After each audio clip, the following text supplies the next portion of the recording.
Professor Wergele's here. We just looked at static elements and relative elements. We're going to take a look at the next element. So if we go over to div number 3, you'll see this actually does not have a positioned element defined. So what's that going to be? Remember, the default is a static position. So if I don't specify any positioned element, it's going to be static. So div number 1 and div number 3 are the same. Now remember, static elements are not affected by left, top, bottom, and right. However, in the mini, we're going to be taking a look at the absolute position. So why did I want to do absolute with the mini? Well, if I scroll down, you'll see mini is inside of div 2. So this is a good example for the absolute position because absolute is relative to its first positioned ancestor. And what's a positioned ancestor mean? It's anything besides static. So here's div 2. The position is relative. And mini is a child to div 2. So div 2 is the ancestor. So let's scroll back up. We're going to be working inside of mini. You'll see I have a background color of powder blue.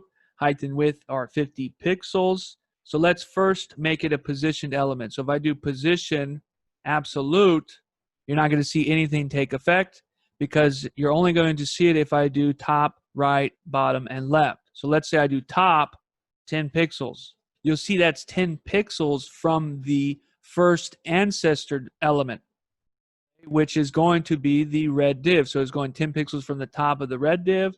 And let's say I do left, 10 pixels. This will be 10 pixels left of the red div, not the viewport. Remember, an absolute element is relative to its first positioned ancestor. So let's say I change this to relative here.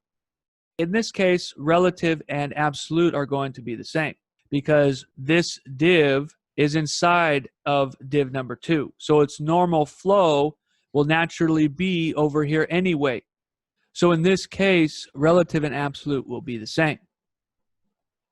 So what's the main difference between relative and absolute? Well, the difference is when an element is inside of the other element. And for relative, it does not need to be inside of a positioned ancestor. So I can use relative anywhere on the page, whereas relative can be used to replace absolute. So a lot of times I don't see absolute being used. I see relative being used. However, you'll want to know that absolute does exist and what is it used for. So a relative position is relative to its normal flow. Absolute is relative to its first positioned ancestor. Let's take a look at the next one. If you see div.fixed, that's actually way down below because I did a margin bottom of 5,000 pixels. So I want to make this div fixed so when I scroll, it's always there. Now this was the solution to one of the previous challenges. Now, if I want to do position fixed, I just write the position keyword and I'm going to do fixed.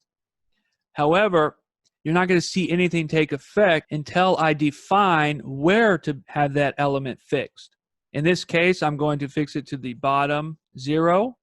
So you see it moved up. And let's say I do it from the right 0.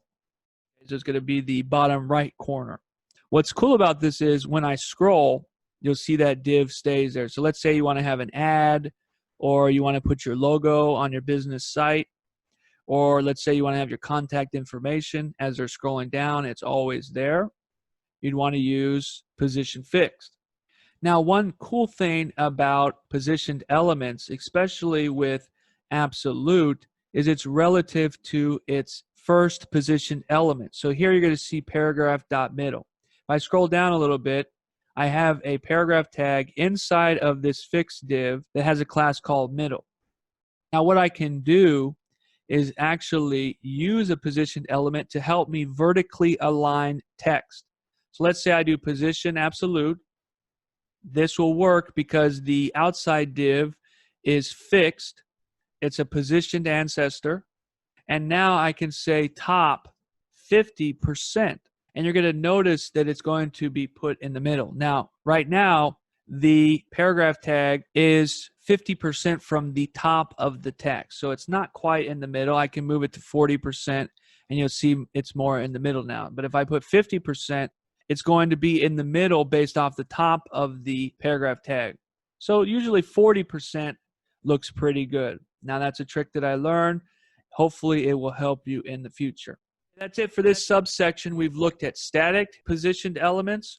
We've looked at relative, absolute, and fixed. Now these are the 4 main ones for this class and the 4 that you should know. There's a 5th one called sticky.